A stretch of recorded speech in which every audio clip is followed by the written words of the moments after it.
Selamat pagi dan selamat berjumpa lagi hari ini dalam acara Santapan Harian. Mari kita mengawali hari ini dengan doa dan kita merenungkan kebenaran firman Tuhan. Mari kita berdoa. Ya Tuhan, terima kasih atas kasih setiamu yang tidak pernah berkesudahan dalam hidup kami. Kasih-Mu selalu baru bagi kami. Kami tidak akan melangkah hari ini jika tanpa bimbingan-Mu.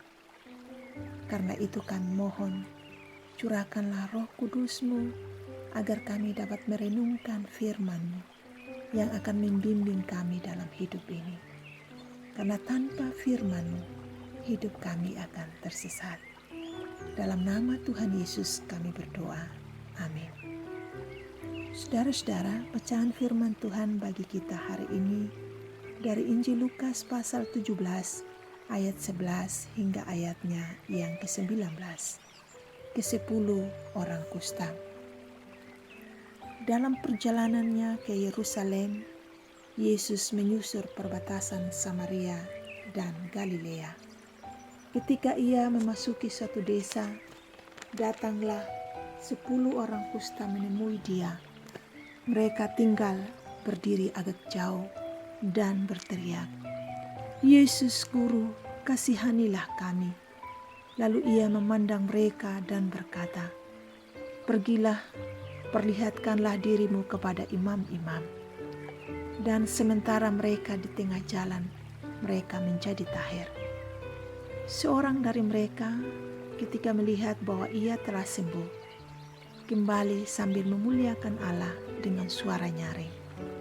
Lalu tersungkur di depan kaki Yesus dan mengucap syukur kepadanya. Orang itu adalah seorang Samaria. Lalu Yesus berkata, "Bukankah ke-10 orang tadi semuanya telah menjadi tahir? Di manakah yang 9 orang itu? Tidak adakah di antara mereka yang kembali untuk memuliakan Allah selain daripada orang asing ini?" Lalu ia berkata kepada orang asing itu, "Berdirilah dan pergilah, imanmu telah menyelamatkan engkau." Amin. Demikian bacaan firman Tuhan untuk kita semua. Berbahagialah kita yang mendengar dan juga melakukan firman Tuhan di dalam kehidupannya. Saudara-saudara, tema renungan kita hari ini, janganlah lupa bersyukur kepada Tuhan. Saudara-saudara, ada satu nilai etika yang selalu ditanamkan oleh orang tua kepada anak-anaknya, yakni selalu berterima kasih atas setiap kebaikan dan pertolongan orang lain, sekecil apapun itu. Karena berterima kasih adalah wujud penghargaan terhadap kebaikan orang tersebut, karena belum tentu orang lain dapat melakukannya. Terkadang manusia seringkali lupa berterima kasih kepada orang yang telah menolongnya, namun begitu cepat ketika ia meminta pertolongan. Hal ini pula yang terjadi dalam bacaan kita hari ini, kisah tentang 10 orang kusta yang tidak saja menderita secara fisik, tetapi secara psikis, sosial, dan ekonomi mereka menderita. Kita tahu orang kusta pada zaman itu dikucilkan dari masyarakat karena penyakitnya dianggap najis.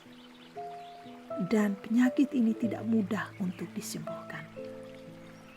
Kita bisa membayangkan bagaimana penderitaan mereka. Karena itu ketika mereka tahu bahwa Yesus memasuki desa mereka, mereka tidak menyia-nyiakan kesempatan itu. Mereka pergi menemui Yesus.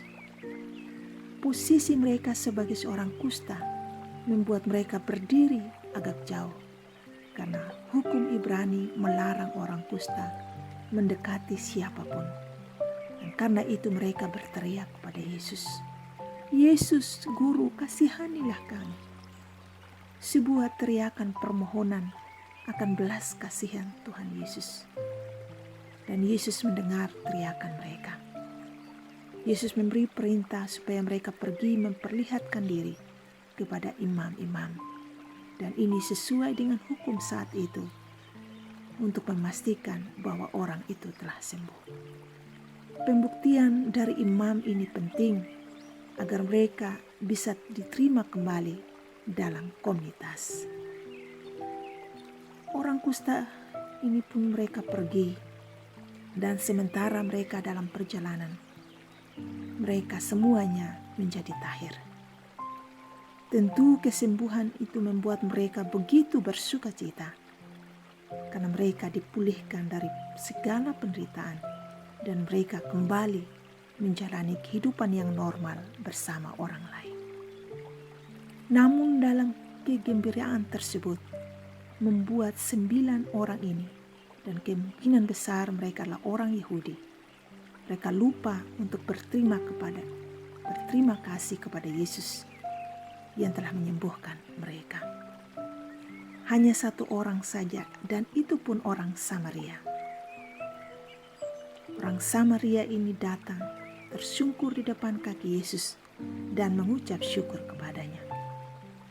Yesus berkata, "Di manakah yang ke-9 orang itu? Tidak adakah di antara mereka yang kembali untuk memuliakan Allah selain daripada orang asing ini?"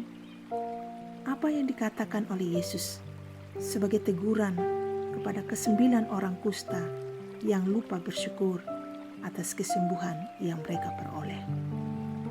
Setelah itu Yesus menyuruh orang Samaria yang tahu bersyukur itu untuk berdiri dan menyuruh untuk pergi.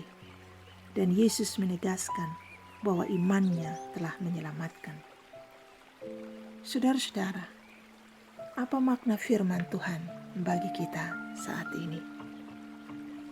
Yang pertama, dalam segala penderitaan fisik, psikis, ataupun penderitaan lain yang kita alami, datanglah kepada Yesus dan taatilah apa yang diperintahkannya, karena Dia sanggup menolong dan memulihkan segala penderitaan.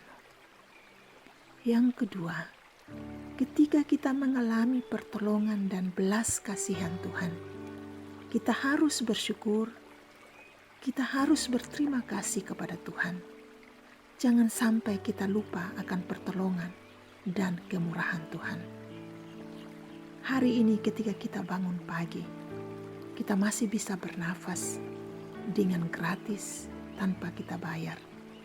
Bayangkan kalau kita harus membayar oksigen. Mungkin kita tidak sanggup untuk membayarnya. Kita masih bisa melihat, kita masih bisa bergerak. Seharusnya membuat kita bersyukur. Karena ketika kita tidur malam, kita seperti orang mati yang tidak sadar, dan tiba-tiba pagi hari kita sudah bangun kembali. Apakah itu bukan pertolongan Tuhan yang ajaib? Namun terkadang kita sering lupa. Kita awali hari tanpa doa dan ucapan syukur. Kita langsung bekerja dan kita berpikir kita mampu dan hebat menjalani setiap hari dalam kehidupan kita. Berapa banyak peristiwa yang kita alami dalam hidup ini? Peristiwa sakit, kecelakaan, kejatuhan, kegagalan, kehilangan, dan bagaimana kasih dan pemeliharaan Tuhan dalam semua peristiwa yang kita alami. Apakah kita mengatakan kepada Tuhan, "Tuhan, terima kasih atas pertolongan"? Apakah atas semua yang kita nikmati membuat kita memuliakan Tuhan? Ataukah kita memuliakan diri kita sendiri? Karena kita merasa kita berhasil, karena kita hebat, karena kita mampu, dan sebagainya. Karena itu saudara-saudara, jangan pernah lupa akan pertolongan dan belas kasihan Tuhan dalam seluruh kehidupan kita. Apa yang Tuhan tuntut tidak berat untuk kita lakukan. Hanya hati yang merendahkan diri, lutut yang bertelut, dan hati yang bersyukur. Selalu mengawali dan mengakhiri setiap hari dengan doa, ucapan syukur, dan memuliakan Allah.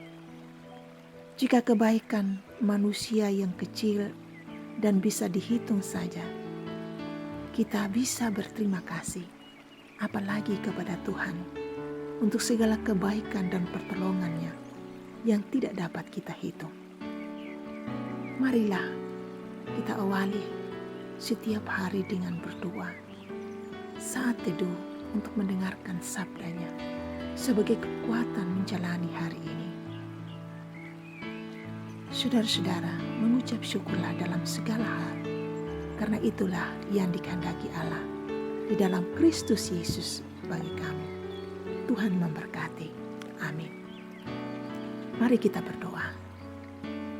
Ya Tuhan, ampunilah kami jika kami lupa bersyukur dan memuliakan nama-Mu dalam hidup ini. Biarlah firman-Mu hari ini mengingatkan kami, agar kami selalu bersyukur dalam segala keadaan kami. Dalam nama Tuhan Yesus, kami berdoa dan bersyukur. Amin. Saudara-saudara, demikianlah santapan harian kita pada hari ini. Kiranya santapan harian ini boleh menuntun hidup saudara. Tuhan memberkati.